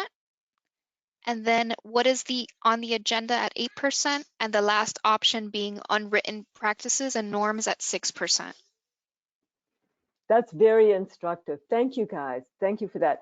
I also think who's at the table is important, because I think who's at the table then determines what's on the agenda and also determines the underlying values that are in play. So I agree with the majority of you, but all of those things are important. And each of us might be able to influence different ones of those. So there's none of those that's unimportant. All of these are mechanisms for either equity or for systems of structured inequity. Thank you for that. So I am going to stop sharing actually right now for another set of questions. And then I have one more big chunk that I want to share with you guys. And then we'll have unfettered question time. So Dr. Jones, we have about 8 or 9 questions in the queue, so you'll let me know how many you want to take at this time. So first one now. 5, we'll take 5. Sounds good. First one is, don't the values that we assign have an impact on the org structures? Meaning we should assign all equal values for everyone, and that would automatically open up the structures? So that gets to a point. I'm about to define health equity for you, and I have 3 principles for achieving health equity. The first is valuing all individuals and populations equally, so exactly to your point. The second is recognizing and rectifying historical injustices. And the third is providing resources according to need, not equally, but according to need. So I agree with you that valuation thing, but so now you get in a, like, so of course, companies and hospitals and health centers and all would say we value everybody equally. So a nice exercise within each of your settings might be to just generate 30 value verbs. So let me just do it now. So I value my children. So I protect them, I nurture them, I invest in them, I consult them, I celebrate them. So I just gave 5. So in your setting, think about 30 verbs that are value, and then try to implement those, because I think that no system would say that it undervalues one group versus another. But if you think about how valuing people really shows up, or how valuing populations really shows up, that exercise of generating the values terms might be quite useful. Thank you. And the second question we have is, how would you evaluate who to vote for?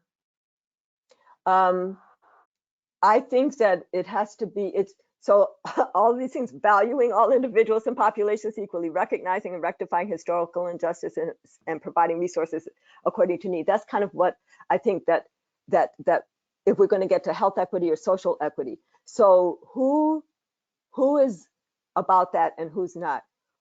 But thinking about the head of government or the head of a city, or a sheriff or whatever, are they red, and so therefore just think about the red flowers as part of their garden? Or are they concerned with the well-being of the whole garden?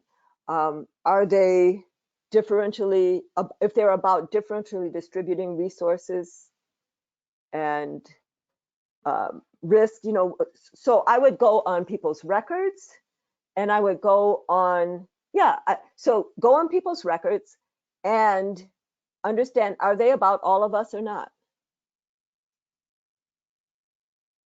Thank you for that, Dr. Jones. Third question we have is, what is the best way to combat mixed messages on race and racism in divided homes with small children? I don't know what a divided home is. So let me think of what I could think a divided home would be. So I don't know what's meant by a divided home. Politically divided? Racially divided? More on the separated or divorced homes. So if you have in multiple going from home to home, how to take that approach when you have those mixed messages for race and racism when they're going from different homes to the other.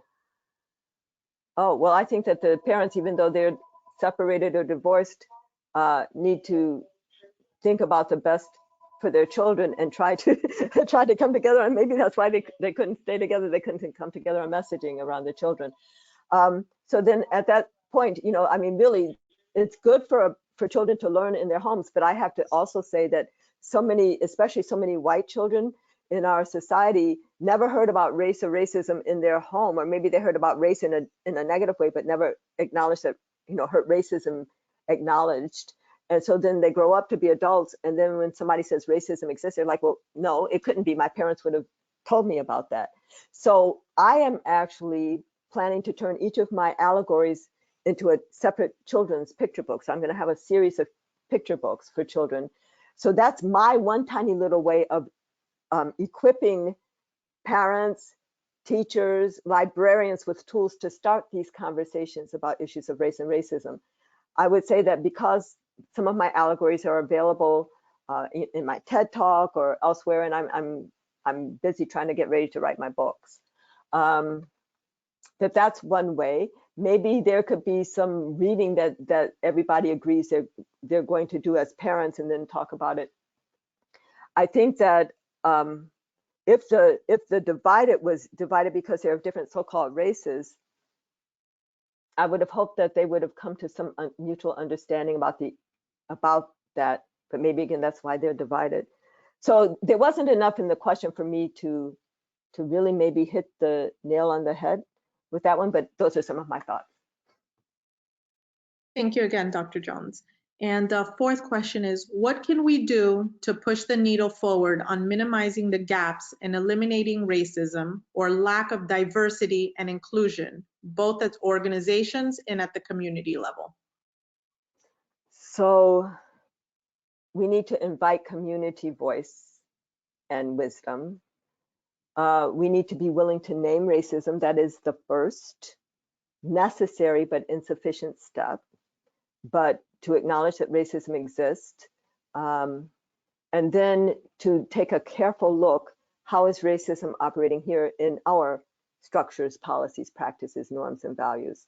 I find, so I'm adept at using that question. So if I'm asked to do another talk on some kind of subject and they want me to go deep for them, it takes me about 15 or 20 minutes to use that question to identify at least 5, sometimes 10, sometimes 15 possible levers for intervention. I think that if you guys in your separate settings were to deeply engage with that question, how is racism operating here, and be willing to hear the answers, that could start you out. And to do that, well, it's kind of embarrassing to do that in public, but if you could do that in collaboration with community who really could be able to tell you something more that you might not know, that would be even better. Thank you. And the fifth one that we'll take first, they make a statement. Thank you so much, Dr. Jones, for your thought-provoking allegories. In your opinion, which is the single most important social determinants of health that should require the most attention? So first, I'm going to say that I distinguish between social determinants of health, which are the context of our lives. So those are the determinants of health and illness that are outside of the individual, beyond our individual genes and beyond our individual behaviors. So they're the context of our lives. And so, they include individual context, like individual education, occupation, income, wealth. They include neighborhood context, so the quality of the housing, schools, availability of jobs, public transport, food, green space, clean air, all of that. They include opportunity structures and the like. But I go further to say that it doesn't just so happen that we see the range of contexts that we see in a city, so like Atlanta or Chicago or New York or any city or any country or any place, and it doesn't just so happen that when we see this range of contexts, that some people are overrepresented in some contexts and other people are overrepresented in other contexts. So we have to go beyond the social determinants of health, the context, to ask another why question. Why do we see the range of contexts we see and the disproportionate distribution of different populations into that context, which gets me into what I have variously over time called the social determinants of equity or inequity, or systems of structured inequity, or lots of different things. But that's where you start talking. So the social determinants of health include poverty and education and like.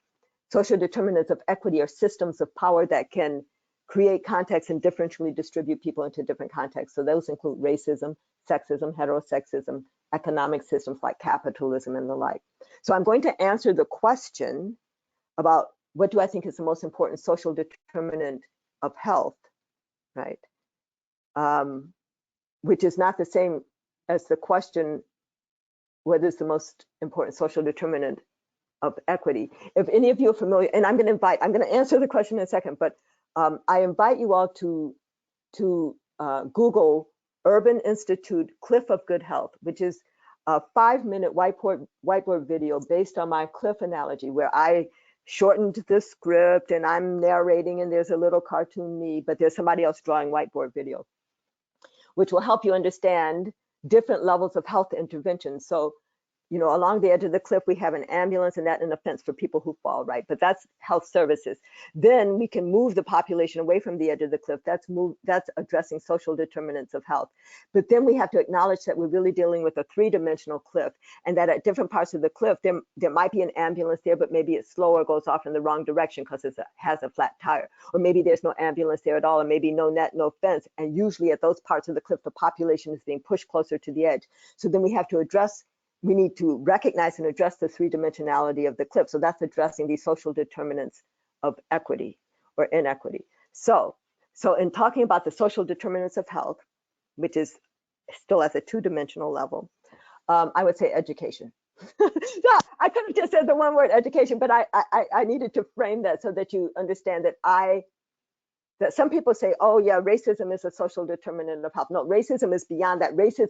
Racism creates, so capitalism in our society creates the different neighborhoods in a city, and then racism causes different people to be differentially distributed in the different neighborhoods. So those are social determinants of equity or inequity.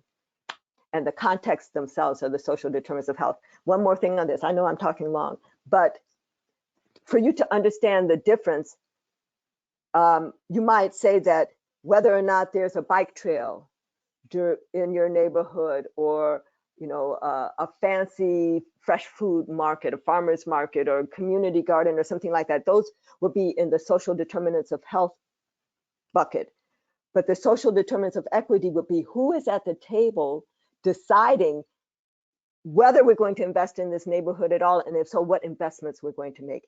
That's about the social determinants of equity. So when I talk about the mechanisms of of institutionalized or structural racism, when I talk about how is racism operating here, that's when you start getting into the social determinants of equity stuff, who's at the table and who's not. All this other stuff that results, that's the program stuff, you know, but it's not who's making the decision. Okay, one more question, or was that 5? That was 5. We have a few more, but that was 5 for now if you want to wait. Okay, so what we're going to do now is I'm going to start sharing my screen again, and we're going to finish up, and then we'll have unlimited time for Q&A. Okay, so hold on, let me find my mouse. So now I just want to say that that definition that I gave you of racism can be generalized to be a definition of any system of structured inequity.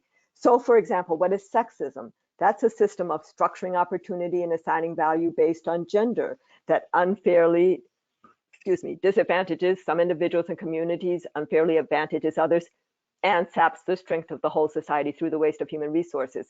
And there are many axes of inequity operating in our society today that are intersecting in communities and intersecting in individuals.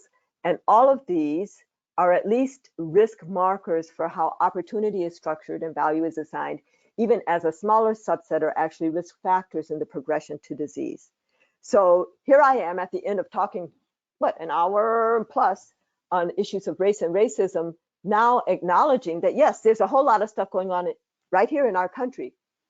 And so people ask, Dr. Jones, why have you spent your career focused on race as the axis of inequity and racism as the system when you recognize all this other stuff is going on? My answer is that racism is foundational in our nation's history, and yet many people are in staunch denial of its continued existence and profoundly negative impacts on the health and well-being of the nation. So I actually hope that all of us will become actively anti-racist, even as we engage around these other struggles. And to the extent that we're able to dismantle the mechanisms of racism, the other struggles will benefit as well. So shifting gears then, so that was kind of what is any given inequity. So what is health equity? Here's my three-part definition of health equity, which is closely related to the Healthy People 2020 definition of health equity. I haven't looked up the Healthy People 2030 definition yet, but I know it's related to the Healthy People 2020 definition because I contributed to that definition. But then, that these definitions, these federal things, they have to go through clearance. And then when I had a better idea, the rest of the our little committee was like, no, don't mess with it because it's great as it is. And if it goes through clearance again, they might slap us back. So I have PowerPoint. So, so here is my definition. 3 parts. What is health equity? How do we get there? And how is it related to health disparities? I define health equity as assurance of the conditions for optimal health for all people. Healthy People 2020 defines health equity as attainment of the highest level of health for all people. And I agree that that is our goal. But I do not like that as a definition of health equity, because what if we hit that last Sunday? Are we done? And I understand health equity not to be an outcome, but a process. Which process? Assurance, which is actually one of the 3 core functions of public health identified by the Institute of Medicine, along with assessment and policy development. Assurance of what? Of the conditions for optimal health, the social determinants of health that we were just talking about. For whom? For all people. That's what makes it equity. And how do we get there? Well, achieving health equity requires at least these 3 things: valuing all individuals and populations equally, recognizing and rectifying historical injustices, and providing resources according to need. And how is health equity related to health disparities? Well, health disparities will be eliminated when health equity is achieved. Health disparities is measuring the differences in height and vigor of the pink and red flowers. Health equity is, or inequity, is all that stuff that came before in terms of opportunity structures and the like. And I just cannot emphasize enough that if you want to be doing health equity, then you should be doing at least these 3 principles. If you're valuing all individuals and populations equally, invite folks to your decision-making tables. Recognizing and rectifying historical injustices, even find out what is the history. What is the history of your institution, of this neighborhood, of the state, of the nation? And if you're trying to untie a knot, wouldn't it behoove you to know how that knot got tied? And then providing resources according to need. That seems like it should be the easiest. It's a 2-step process. You have to establish a metric of need, but once everybody agrees on this metric of need, then it would seem simple that when you got resources, you could distribute it according to that need. But of course, that is a hard thing because it takes political spine. And if you are a health director for a state with 5 counties and you get $1 million, the first reflex is to give each county $200,000. But if you have political spine and you have agreed that you're about health equity and you're going to provide resources according to need, you might have to say to County A, you aren't going to get any this year, and you might not get any next year or the next year because County E needs that money. So here, this is the newest edge of my work. I actually just published in the Harvard Primary Care blog now 3.5 weeks ago some of these ideas. I've been talking about them for a few years, but I finally at least put them out, like, so I could stake a claim, because I just talk about things so much that people forget where they hear it, and then they think they thought it. Anyway, so I used to talk about 7 societal barriers or cultural barriers to achieving health equity, which now I am reframing as 7 values targets for anti-racism action. The first 3 of these are very core to our racism denial in this nation. The next 3 interfere with us making progress on health equity. And the final one, as you will see, is really the essence in terms of racism and valuation. So in this country, we are so narrowly focused on the individual that it makes systems and structures either invisible or seemingly irrelevant. It makes our self-interest very narrowly defined. We may not even be concerned about our aunts and uncles and cousins, much less those people across town. It limits our sense of interdependence. There, but for the grace of God, go I. We're all in this together. And it limits our sense of what we can do, because we're thinking, well, what can I do about this racism? It seems too big, as opposed to what can we do in developing a sense of collective efficacy. The second of these 7 values targets is the fact that in this country, we are ahistorical. We act as if the present were disconnected from the past, and as if the current distribution of advantage and disadvantage were just a happenstance. And when you're ahistorical, then you're born, you see things a certain way, you think they've always been that way and always have to be that way. It even constrains your idea of how systems and structures can be changed. And especially in this time, we need to be studying the history of successful transformation of societies toward equity, right?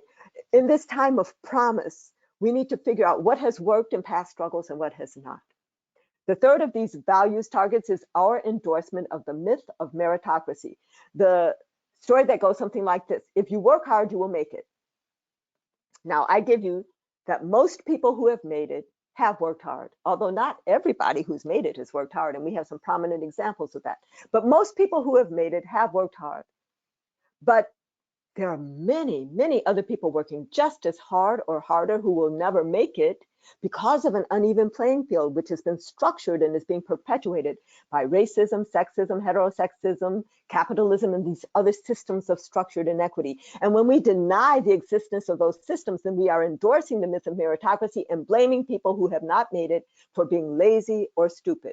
And there are multiple ways to deny racism. One is you could say, I don't think racism exists. We've heard that coming out of people's mouths recently. But another more perverse way is to never say the word racism.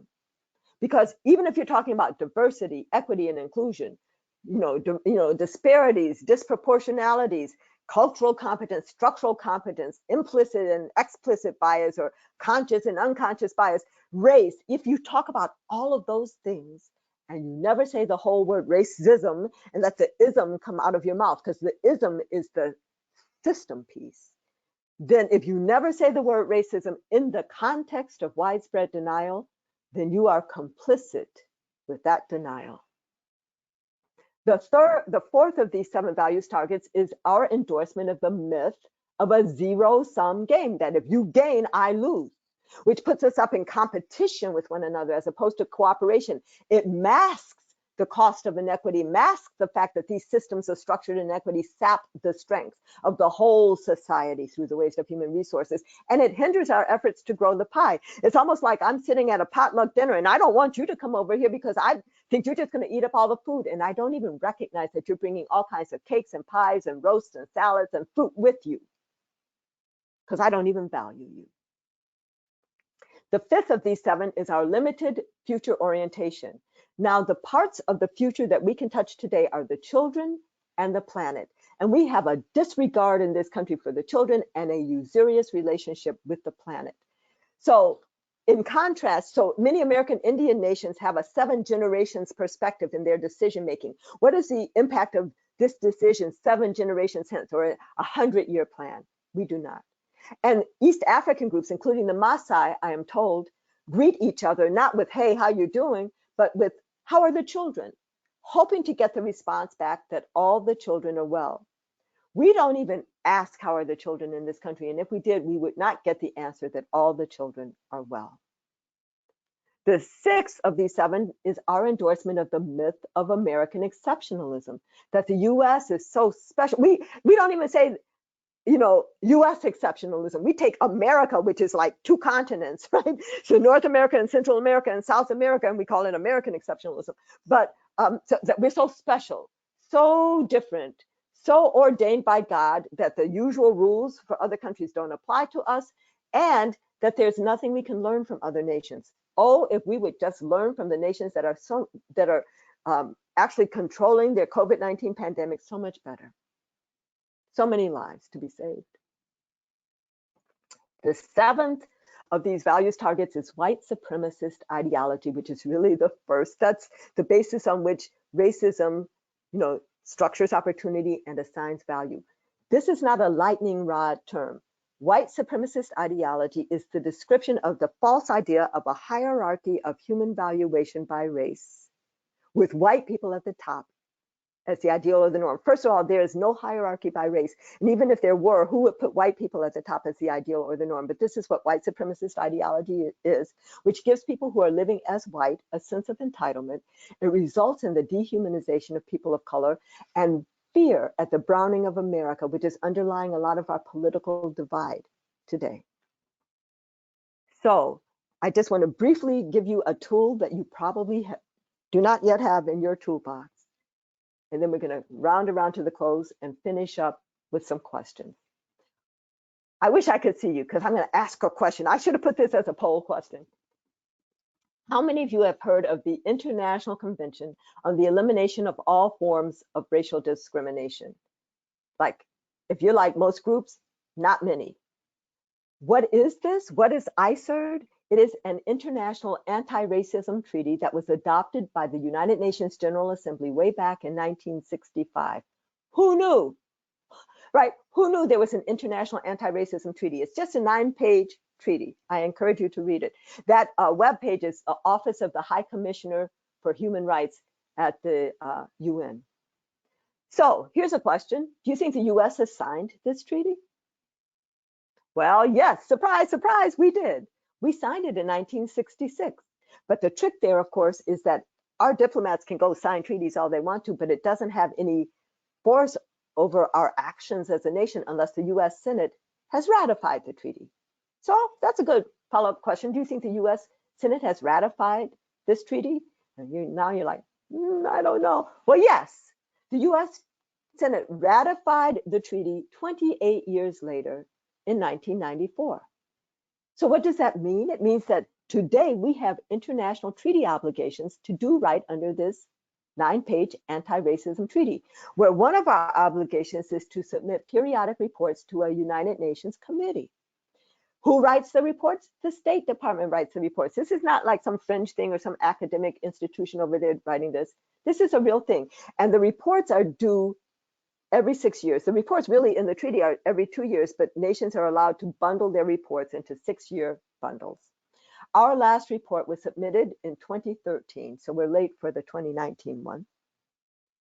That one was submitted to the committee, which reads the report, as well as anybody else who wants to can submit a parallel report for consideration by the committee. So they had 82 parallel or shadow or alternative reports. The committee read all of this and considered it in their 2014 August session and sent back to the United States their concluding observations, which is just 14 pages. You all can read that tonight, right? And it starts out, "Dear United States, thank you for your report. We remain concerned about racial profiling or residential segregation or the achievement gap in education or differential access to healthcare or disproportionate incarceration," and on and on and on. And not only do they remain concerned about, they make specific recommendations that we are treaty bound to address. Also, they say, "We recommend that you let your people know about the existence of this treaty." I used to do that all the time. And then for about 2 or 3 years, I didn't have space in my talks. But since we had enough time today, then I'm letting you know about the treaty. And they also say, "Dear United States, we recommend that you adopt a national action plan to combat structural racial discrimination." I actually have developed an outline of an anti-racism collaborative with 8 collective action teams that may find its home at the National Center for Civil and Human Rights. We're in conversation now about what that would look like.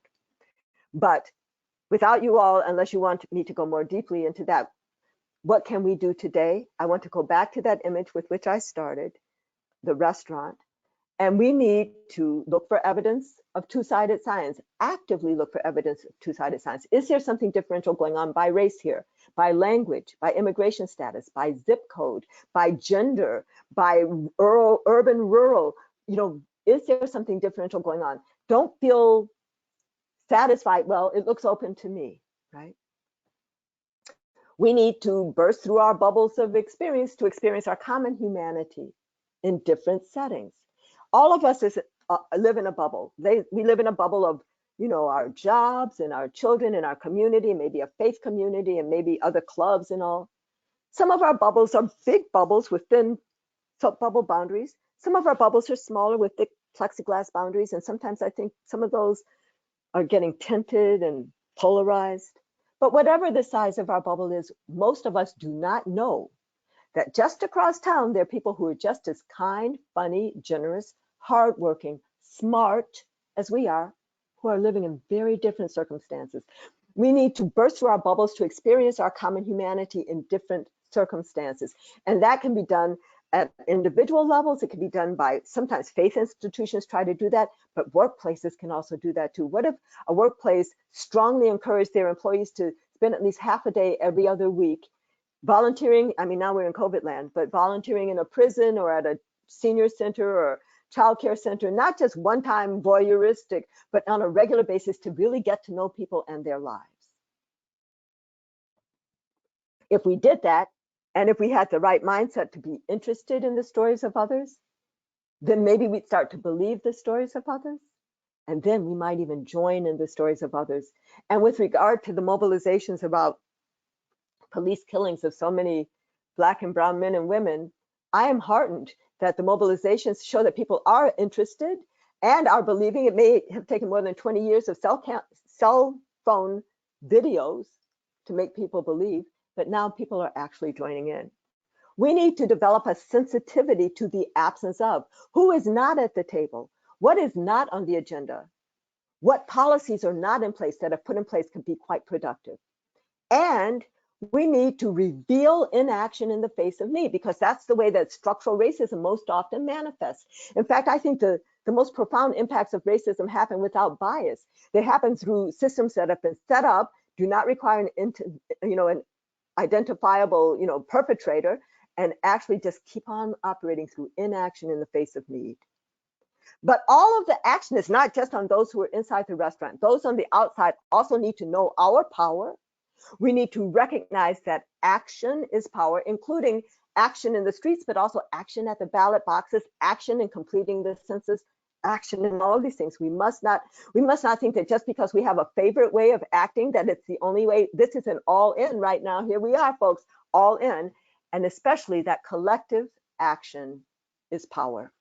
So with that, I'm delighted to stop sharing my screen, and I am available. Oops, hold on. I am available now for unfettered discussion until we close. Thank you, Dr. Jones, for an amazing presentation. We still have a few questions that are pouring in, so I will get to those now. So a comment here is, I love the gardener's tale. Can you give an example of how this type of behavior impacts in a work environment? Example, the gardener is a boss or a part of leadership? So it happens a lot because people are not equally distributing opportunities, work opportunities or advancement opportunities or training opportunities. And because they prefer one over the other. And so the soil is those things for advancement or for being able to really fully do your work. I think in other ways, yeah, so I guess that's the thing, we'd have to think, what is the soil really that's being differential, and what is the differential valuation piece of it? So I think that's usually how it would show up. So in continuation to that question, how do I know if I'm being a good model gardener, and what more can I do? Ask your flowers. So that's first. So you know how they have these 360 evaluations and stuff. So that's a good thing. So you ask people above you, at your level and below, how you're doing. So really seek input and be prepared to listen. Be prepared to listen and review your own practice, right? Review over the past 5 years by all different kinds of ways you want to slice it and dice it. Have I given equal advancement opportunities? Have I invested in travel abilities or educational programs abilities, or even long-term training capability? Have there been disciplined things differently on one or the other? So a careful examination that gets back to looking for evidence of two-sided science and being unafraid to examine your own practice as well as the practice of the whole setting, to look for that. And then when you see signs that are worrisome, don't try to cover them up or deny them or explain them away. Say, okay, well, how is that happening here? And what can I do to change it? And believe people who might have insight, but you might be afraid to ask them because you're afraid they're going to say something harsh. But if it's about improving you and improving the whole setting, invite that kind of constructive engagement. Great. Thank you so much, Dr. Jones.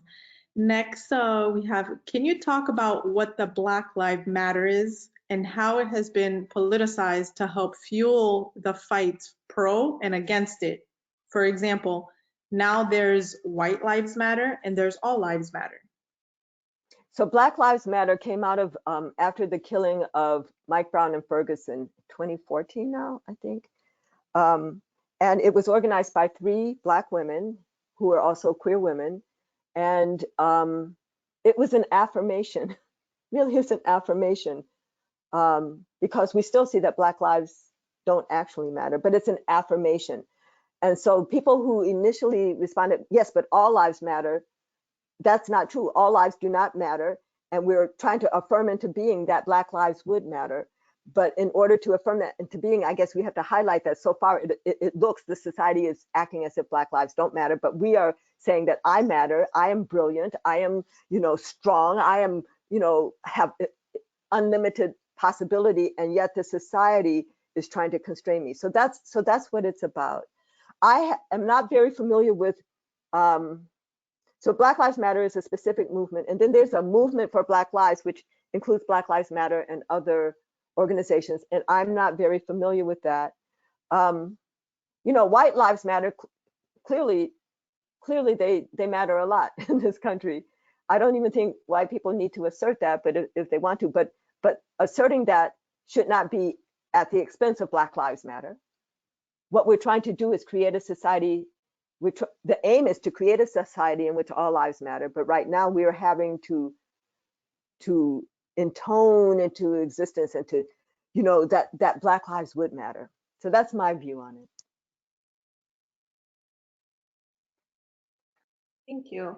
Next question we have is, how do you propose we as a society address the breakdown of the family unit and or lack of positive community role models that perpetuate health, education, and housing inequities in communities of color? I think having massive investment in communities of color, massive investment in housing. In fact, I have all four of my policy highlights for a national campaign against racism would do just that. So the first is reparations to descendants of Africans enslaved in the US. The second is decarceration. So figuring out other things in terms of a justice system, but actually, some people talk about abolition of prisons, like Angela Davis has for decades. So I don't know what all of the different policies are, but something that strongly examines how we are disproportionately incarcerating our population. And then when we're doing that as a nation, that Black and brown people are disproportionately impacted, and indigenous in that. So decarceration is the second. The third is massive investment in communities. So in housing and environmental cleanup and green space, in investing in Black banks and trying to restore the wealth that was stolen from our labor. And the fourth used to be part of the third, but I break it out as a fourth, with massive investment around families, and especially families and young children, so that would be in early childhood education and in so many ways, so that the phrase disadvantaged child would have no meaning. We will know when we have succeeded, when we cannot even imagine a child being born into disadvantage or finding themselves in disadvantage. That's our metric for success. But it has to do with massive investment in those communities, because communities where there are jobs and good housing, and the police are not constantly, at war with the community, and all those communities have stable families. They have, all of these other good things. And so it's nothing about the people, it's about the resources and the opportunity. And so we have to restore. We need to make that poor rocky soil as rich as the rich fertile soil. We have to do the intervention, as opposed to just continuing to monitor it and say, oh, right. Thank you, Dr. Torres. Next is, what is at the top of your priority list in terms of health services research within FQHCs to address some of the critical issues to have been discussed today? So health services research.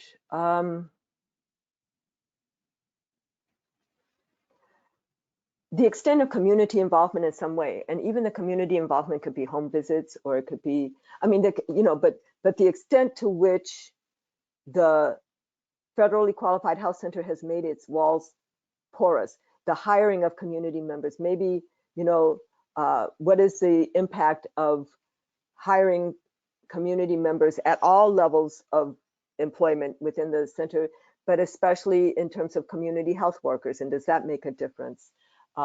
And well compensated community health workers, and community health workers who are not just patient navigators, but actually, even though they might be based at the health center, they're working on behalf of the community. So they might do home visits for patient education or screening, or monitoring of diabetes or blood pressure, but they also might organize dance classes, or soccer leagues or something, or they might do tenant organizing, or they might help in surveys to look at what the community needs, or sampling the air, or sampling the soil or the water, so that they would be not narrowly in a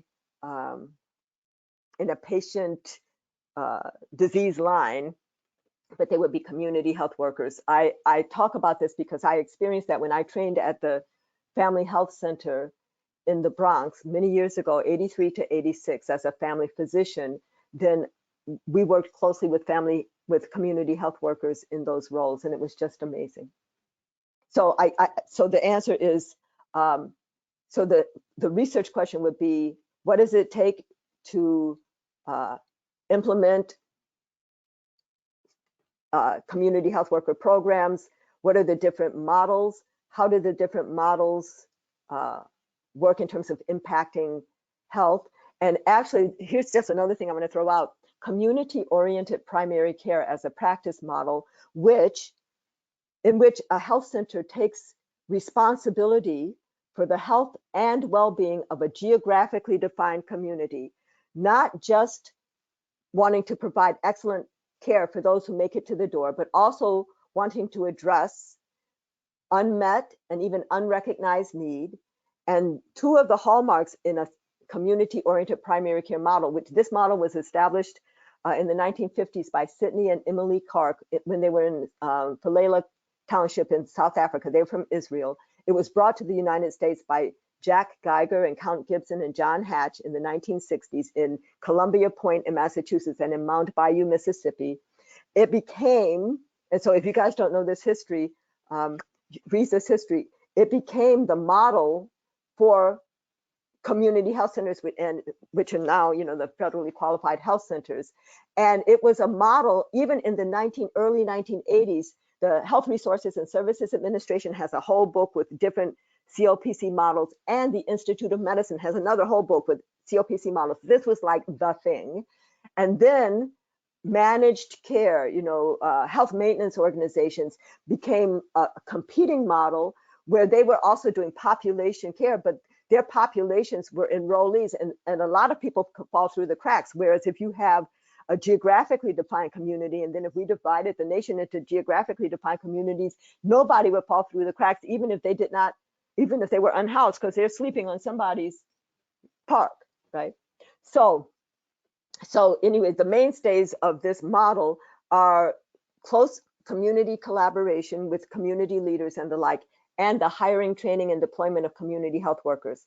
Just a little example of how great that in Mount Bayou, Mississippi, of course, when they trained community health workers, that was good. It was jobs and knowledge in the community and all for that generation. But do you know that the children of those community health workers became that community's generation of doctors and lawyers and the like? So that kind of investment, when I talk about the investment in the soil and not expecting a 3 or 5 year turnaround, that investment in the knowledge in those community health workers was made visible in the children of those community health workers. So it's a long answer, and I see our time is getting short, and I want to honor if there are any other questions. We do have some additional questions. I'll take just a few, and then we'll have Dr. Rockman come to do the closing remarks. But if you don't mind. Why don't you ask all of the questions so I can at least hear them, and then I might pick up one thing from each, okay? because sometimes the questions are more important than the answers. Absolutely. So here, just a thank you for your eye-opening presentation. What is your input on parents which never teach their children the difference between skin color versus educating them on different cultures? We also have,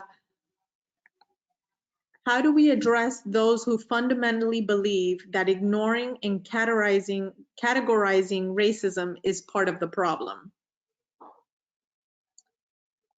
Additional question is, what is your thought on implicit bias training in healthcare as a solution and evidence for that?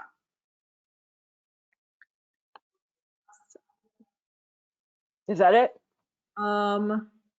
How can we hold social media accountable as users and investors when free speech becomes hate speech or when censorship becomes a concern?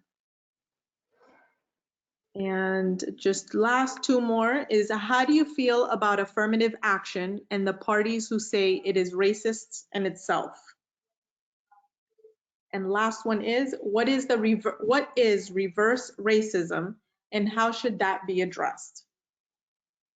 So I won't be able to go deep into all of those. So the things that came up to me, and I wish I had been writing them down, that we need to know our history, that people will not resent affirmative action if they understand history and understand these three principles for achieving health equity: valuing all individuals and populations equally, recognizing and rectifying historical injustices, and providing resources according to need. That in naming racism, people get nervous about naming racism because they think that when you say the word racism, you're trying to divide the room into who's racist or who's not, or peering at them and saying, are you racist, or exactly how racist are you? And so that's why it's important for us to understand that racism is a system. And I had offered to tell my other allegory, I don't know if we have time for that or not, about that, but it's very important for people to understand history, to not try to submerge history. There are efforts right now. I mean, there's antagonism to the 1619 Project. Oh my God, they're just describing history. We need to own our history. We are who we are. We're a country with amazing promise, right? But we do have that history, and we need to acknowledge it and learn from it and then move forward. So saying the word racism is not racist. It's describing our system. The fact that this is our system was made manifestly clear again when COVID-19 went through, that we do have a system that differentially structures opportunity and assigns value based on race. That's why some people were more exposed and less protected, therefore getting infected with the virus. And then some of those people died from the virus disproportionately because they were more burdened by chronic diseases with less access to healthcare. That didn't just happen. Those situations are rooted in the fact that opportunity structure is differentially structured by race in this country, and value is differentially assigned by race in this country. And people who can't see that maybe haven't read or haven't been exposed to other populations to understand our common humanity. I think that's really part of what's really scary right now, is that we have been divided into camps or tribes, and we're not. We're all human, and we're all Americans, and we really all want the same things, and we all want to be loved, and we all want to be productive, and we all want to be free, and we want to be valued, and we want to be able to live and to develop to our full potentials. And yet, when rhetoric and social media or other places is trying to divide us, it's not in our interest. So we need to ask, why are people trying to divide us? Why are people trying to censor? In whose interest is it to twist the truth? Who is gaining from this? And I think when you figure that out, then you'll figure out, maybe that's not for me. Maybe I don't want to be a part of that. Maybe I want to be a part of being part of all of us, to recognize that we all have value, and that if we just would invest in all of this, we'd have a huge overflowing pie. It's not, you gain, I lose, that there's so much talent that's not being used, that if we were to enable that talent, we, the nation and the world, could be doing so much better. I guess that's where I want to close. I know I didn't hit all of the all of the things. And actually, I'm a little bit tired. So, and I know you guys must be tired too, and it's a little bit, so I'm not even going to tell the other story. Maybe you can bring me back, and then I'll tell you the other allegory. Thank you so much, Dr. Torres, for such a engaging and informative, eye-opening presentation. So with that, I want to ask CEO Dr. Fred Rockman to please join us for the closing and final remarks of our training.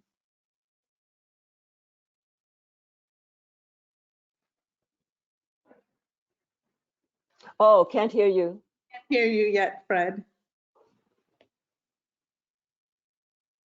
I think we got it. How about now? Yes. Wow, Dr. Jones, thank you for so passionately and eloquently expanding our understanding and our insights, and for reinforcing our sense of urgency, and for inviting us to lean into our discomforts. I think your presentation is really going to help us further the internal dialogues we've determined to foster within our organizations, and figure out how we can use our collective resources at Health Choice and Alliance Chicago to help balance and beautify that garden you talked about, and enhance rather than continue to sap the strength of our society. It's really a great charge.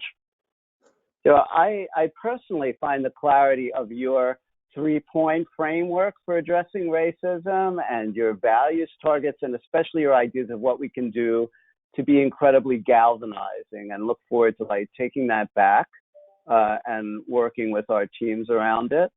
And I think everyone probably appreciates in this time your sense of optimism that we have a vision that we can achieve to make things better. So thank you.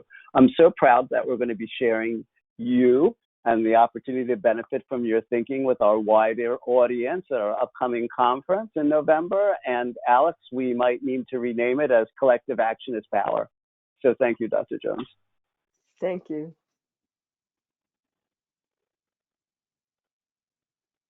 Thank you very much.